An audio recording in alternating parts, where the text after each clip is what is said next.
grandfather and my two grandfathers came out. And again, I knew they're gone. What are they doing? I said, what are you doing here? And my father said, we're here to welcome you. So what happens when you die? Is that the end, or does your consciousness or spirit live on? Some people who have clinically died but have then been resuscitated describe an otherworldly experience. Are these near-death experiences real or the result of a dying brain? 11 News medical reporter Mindy Becerra joining us now, examine some of those questions. You have a special medical alert. Yeah, Jason and Ashley, it's probably the most profound question facing humanity. Is there life after death?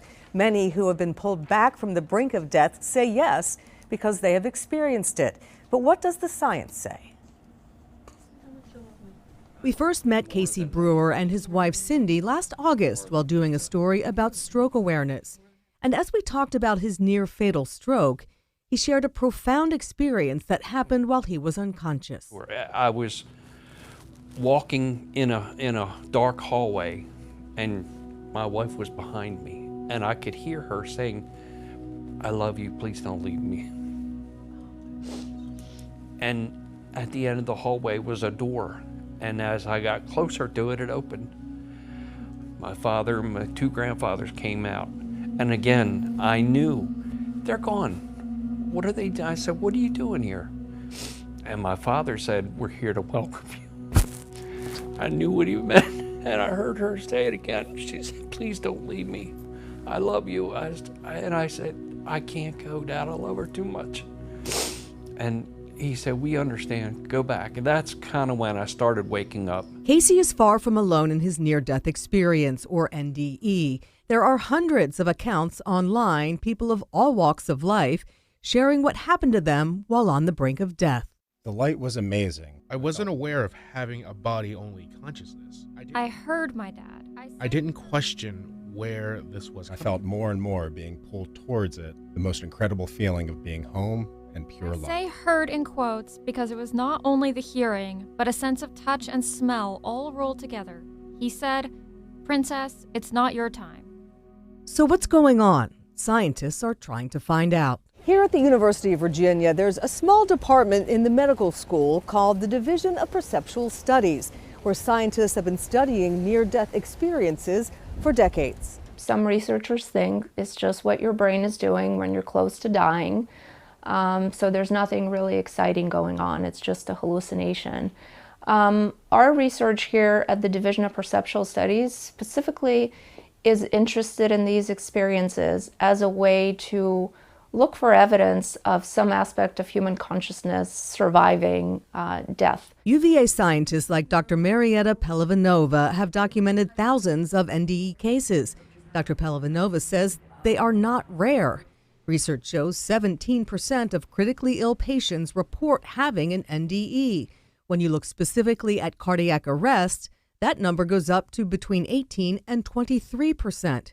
Dr. Pelavanova believes the actual percentage is higher, but many experiencers are afraid to talk about it. Because there's a lot of fear of stigma, of being thought crazy, not being believed. Those who do talk about their experience share common themes: overwhelming feelings of peace and love, a tunnel, a magnificently bright light, colors more vivid than on Earth, encountering deceased relatives, and something called a life review. Re-experiencing different aspects of their life to date, sometimes through the perception of other people who are involved in a given interaction, including maybe even feeling like they felt the emotions of that other person and how any given action that they did affected other people involved. So how do scientists quantify a near-death experience? At the Division of Perceptual Studies, they have developed this standardized questionnaire, measuring the extent to which a person experienced 16 typical features of an NDE.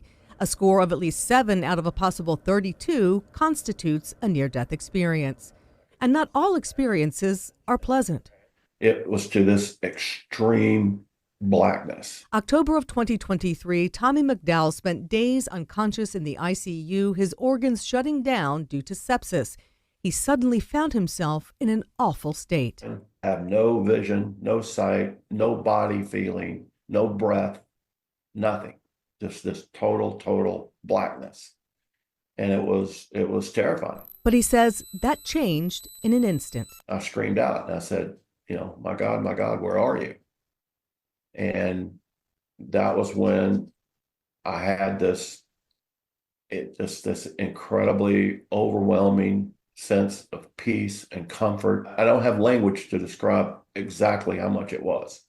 And it's like I tell people, whatever your best life was, multiply it 10,000 times, and maybe you'll get close to the extreme of what this felt like. Shirley St. Michael had a near-death experience in 2017, and even though she's a transformational coach, guides clients through their spiritual journeys, she couldn't talk about it for 5 years. The only people that knew about it basically was my family.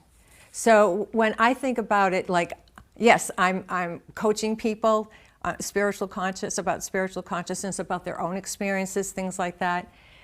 There's something inside when it happened to me. It's so sacred that it's hard to even now I'm having a hard time talking about it. Shirley found a safe space with an organization called the International Association of Near-Death Studies, or IANS. But it's almost like a family. Everybody is connected and everybody is supported during the process of healing. Jan Holden is the president of IANS. She says the group offers support for near-death experiencers around the world, but also does research. One of my big areas of focus has been a phenomenon called veridical perception. And this is where during the NDE, the person receives information that is later verified as accurate, but there's no earthly way the person could have had this information. For example, Jan tells the story of a woman who was having surgery, went into cardiac arrest, and was resuscitated. When she regained consciousness, she said to her doctor, Said, I know I died during the surgery. And he's like, what? You know, how do you know that? She said, well, I was up above the ceiling looking down, and here's what you were doing, and here's what all these people were doing. And he's kind of amazed. Jan says another characteristic of NDEs is that it changes people. Tommy McDowell lives differently now. I wake up at 3 o'clock every morning, you know, and I'm quiet and I'm by myself, and the more calmness, the more I talk about it, the more I get in nature, the more I'm here, the more reality this is, and I'm with it. They can really transform people in many different ways. And one of the most common ways that people can change is that they tend to lose their fear of death. A main goal of Dr. Pelavanova and her colleagues at the Division of Perceptual Studies is to educate physicians about NDEs and how to help their patients process this often life-altering event. But the greatest triumph would be answering once and for all humanity's biggest question. Does consciousness survive death? I mean, this is a huge question, and the answer to that can really shift our world upside down. The American Medical Association has no clear stance on NDEs, but there have been hundreds of studies published in respected peer-reviewed medical journals like JAMA and The Lancet. The vast majority of those studies have been done here in the U.S., so researchers hope to include other cultures in future research.